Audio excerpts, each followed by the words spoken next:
Hello, everybody.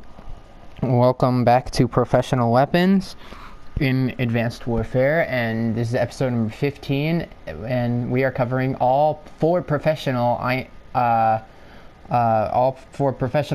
Irons variants.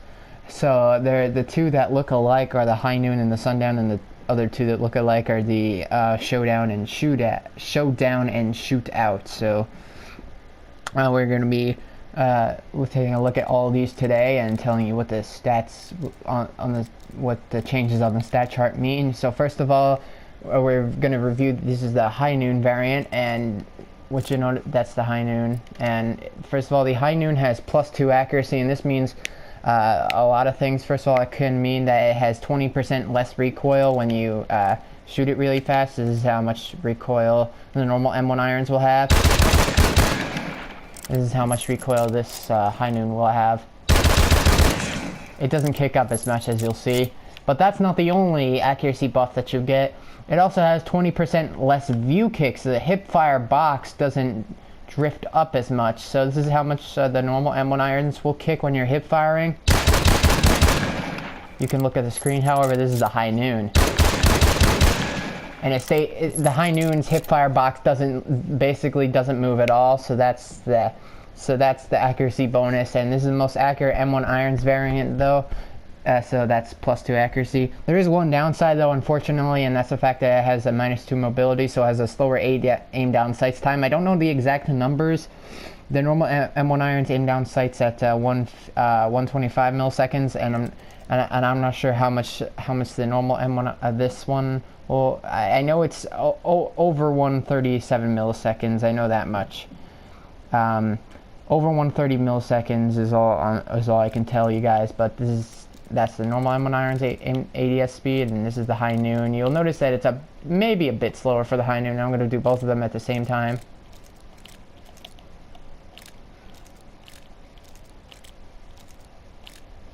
It's a very, very minor difference.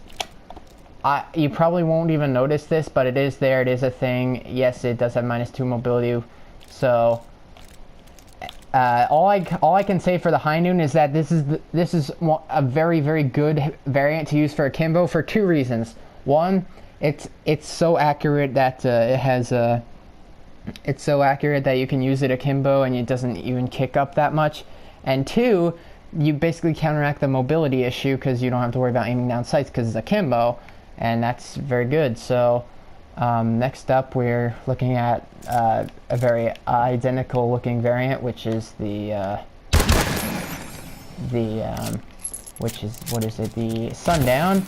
And the Sundown has a +2 range, which is basically like a free advanced rifling, and that +2 range makes it so it extends the 3-shot kill range, which is extends the 3-shot kill range, which is 34 damage. So you get more medium range damage for your 3-shot kill, and on top of that you also get 15% more range on your 2-shot kill. So it's not 20 meters anymore. It goes up to like something like 24, 5 or something. I'm not sure, but it extends its 2-shot range and its 3-shot range, and that makes this a very good variant to use. Definitely the best M1 irons variant in my opinion, but it does have two downsides. They're relatively minor, but not great to have on the gun either. One, the real bad side of this variant is that it's -1 handling, which is a 10% wider hip fire spread on this gun, and that's a big deal because you don't want the hip fire to go down on a weapon that has very tight hip fire to begin with, and it's really good. It's like it's the best pistol for akimbo in the game. Basically, now it's a primary, but let's be real here. It's a pistol, so even though it's classified as a special, like I said, let's be real, it's a pistol. But so -1 handling, that's what that does. Unfortunately, you will notice it. Actually, it is actually a noticeable thing. It's not the worst thing in the world, but just maybe you might miss one shot. But the hipfire is still very tight, so I wouldn't worry about it too much, but I'm just letting you guys know. So that's a thing. And it also has -1 mobility. It's not as bad as the High Noon, but it has -1 mobility, which moves down the ADS speed, or moves it up from 125 milliseconds to 137 milliseconds. It's the same as the Unforgiving Truth variant, and I'll show them off now. It's still a minor change, but you might notice it. And both of them at the same time.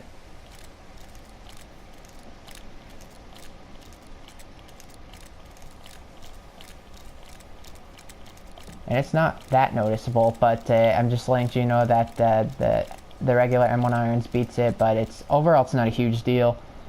So the next variant we're looking at is the Shootout.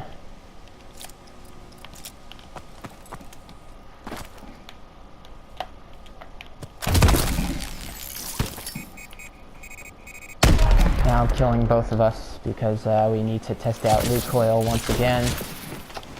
And I'm just testing them out with red dot sights because, you know, that's an easy way to test out recoil. And let's do this wall this time. Alright, so the Shootout, first of all, the Shootout has a built-in red dot sight, which the M1 irons is called the M1 irons for two reasons, actually.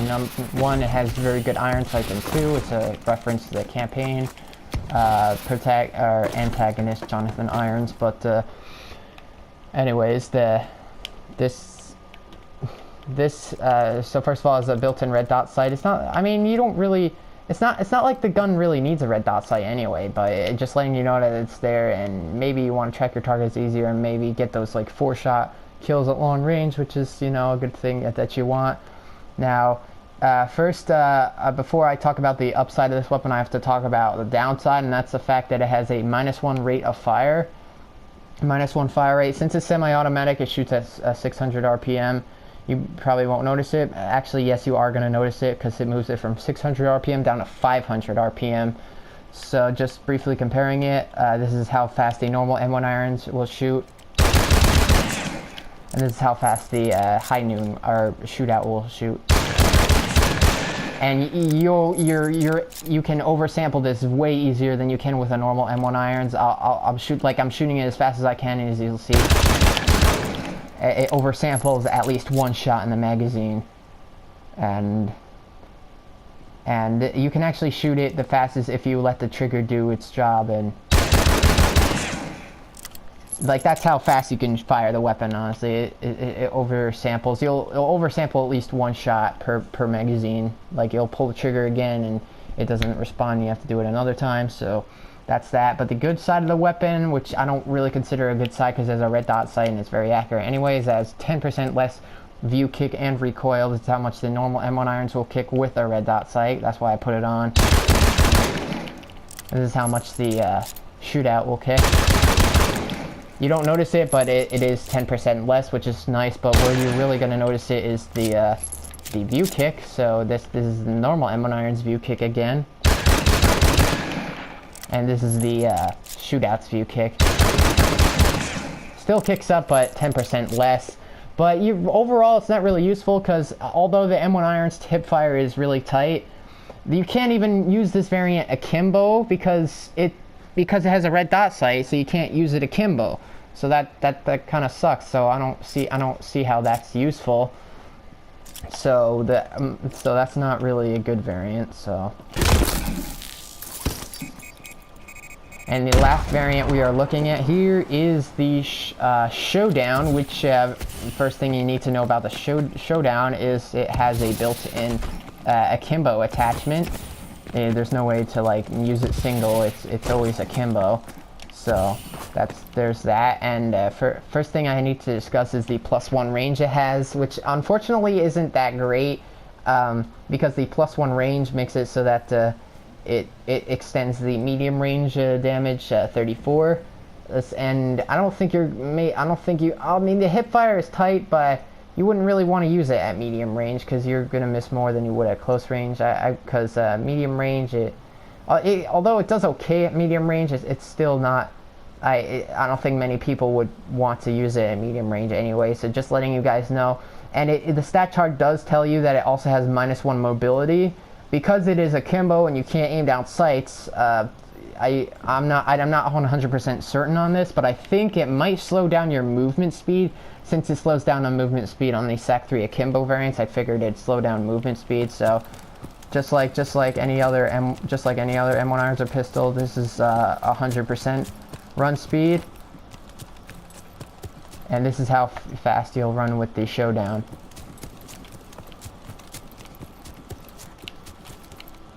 And you really don't notice a difference. I notice myself running slower with this one than I am with. I'm not sure why, but overall the mobility is not going to be there like it is in the range, and well, at least the range is nice to have, because you'll guarantee not to drop off to your 4-shot kill range anyway, which is really far away. So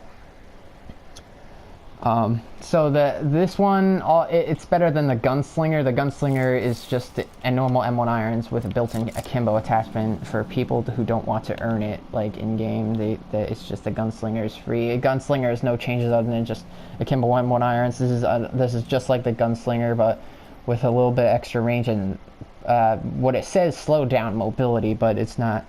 The mobility you're not going to notice, so I'm telling you just ignore the mobility. And show you guys that the red dot is locked. Just letting you guys know you can't put akimbo on it. These are the only attachments you can put on it, and no other optics you can put on either. And here's the Showdown. You can only put advanced rifling on the Showdown, nothing else, because you can't put many attachments. I still recommend advanced rifling to extend a 2-shot kill range, because that's where you're going to be using it mostly. And ratings. Sundown at number 1. Sundown number 1. I'm gonna do Showdown at number 2 for some reason. High Noon. Actually, no. Sundown number 1. High Noon number 2. Shootout number. Not Shootout. Showdown number 3, and then Shootout number 4, because the slowdown rate of fire really ruins the gun. So, going over the stats again: +2 accuracy on the High Noon for -2 mobility, +2 range on the Sundown for -1 handling, -1 mobility. On the Showdown, we have +1 range and -1 mobility and a akimbo attachment, and the Shootout has +1 accuracy, -1 fire rate, and a built-in red dot sight. Hope you guys enjoyed this. Hope you guys found it helpful, and next episode is going to be on the MP11s.